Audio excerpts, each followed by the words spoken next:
लोकसभा चुनाव के चलते सियासी सरगर्मियां देखने को मिल पा रही है। लोकसभा चुनाव के लिए पार्टीज द्वारा कमर कस ली गई है।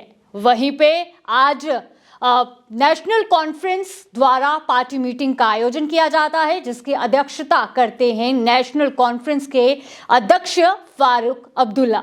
इस मीटिंग के दौरान कई तरह की वाकयों पर चर्चा की जाती है।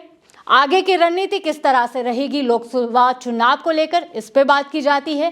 साथ ही कई तरह के सवाल पूछे जाते हैं इंडिया अलायंस को लेकर, सीट शेयरिंग को लेकर फारूक अब्दुल्ला से। क्या थे वो सवाल, क्या थे वो अटकले जवाब, आइए जानते हैं। तो सबसे पहला सवाल किया जाता है सीट शेयरिंग को लेकर। हाल ही में आपने देखा कि विधानसभा चुनाव जो है वो 5 राज्यों में देखने को मिले। 3 राज्यों में कांग्रेस की हार देखने को मिली, जिस पर टिप्पणी जताई नेशनल कॉन्फ्रेंस के उपाध्यक्ष उमर अब्दुल्ला द्वारा। उनका ये कहना था कि ये जो विफलता है ये इंडिया अलायंस की नहीं बल्कि कांग्रेस की विफलता रही। क्यों ऐसा कहा?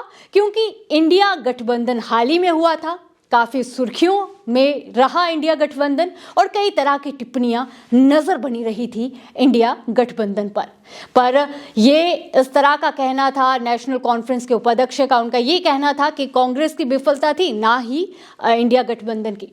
पर वहीं पे उनका ये भी कहना था कि अगर इंडिया गठबंधन और सीट शेयरिंग पर फोकस किया जाता कांग्रेस की ओर से तो रिजल्ट कुछ और रहता। इसी से जुड़ा हुआ है ये सवाल। बिल्कुल सवाल ये पूछा जाता है कि जिस तरह से उमर अब्दुल्ला ने वो स्टेटमेंट दी थी, क्या लोकसभा चुनाव में इस स्टेटमेंट पर फोकस किया जाएगा?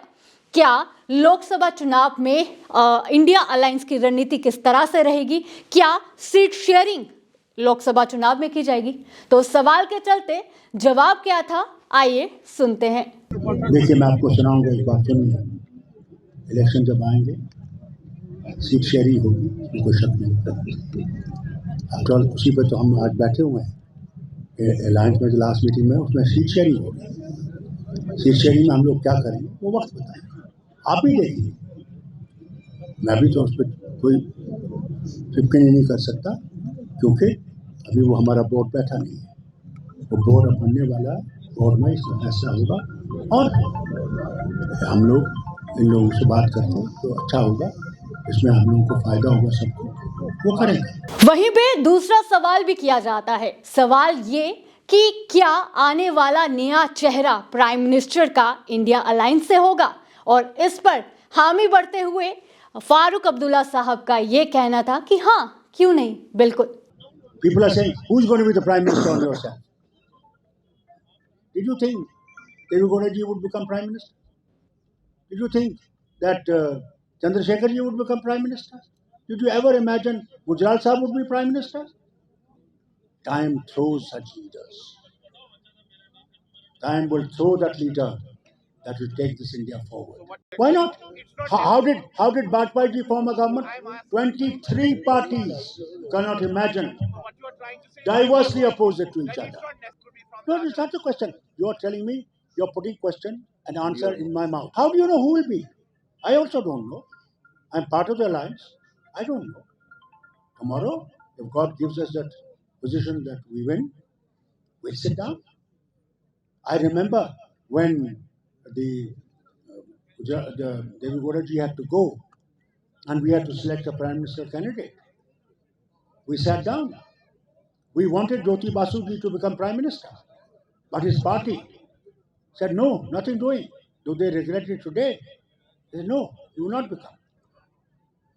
Then let me tell you, then it became that Yadav will choose you.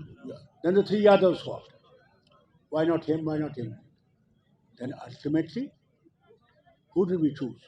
Gujral Sahab. तीसरा और अंतिम सवाल पूछा जाता है रामलला की प्राण प्रतिष्ठा को लेकर। बिल्कुल 22 जनवरी का वो दिन जिसका हर कोई इंतजार कर रहा है और चारों ओर एक ही नाम गूंज रहा है, अयोध्या का।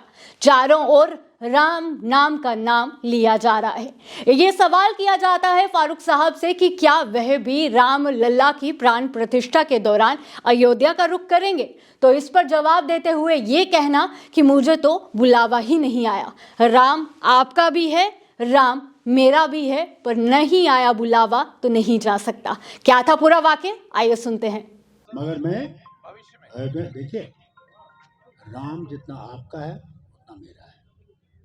मैंने कभी ये नहीं कहा वो नहीं, वो विश्व का राम। कई लोगों को बुरा लगता है फारूक अब्दुल्ला का कहना, मगर मैं उनसे कहना चाहता हूँ, कुरान का एक तर्जमा 7 जिल्दों में किया है बहुत बड़े आलिम ने पाकिस्तान से, वो गुजर गए पिछले साल।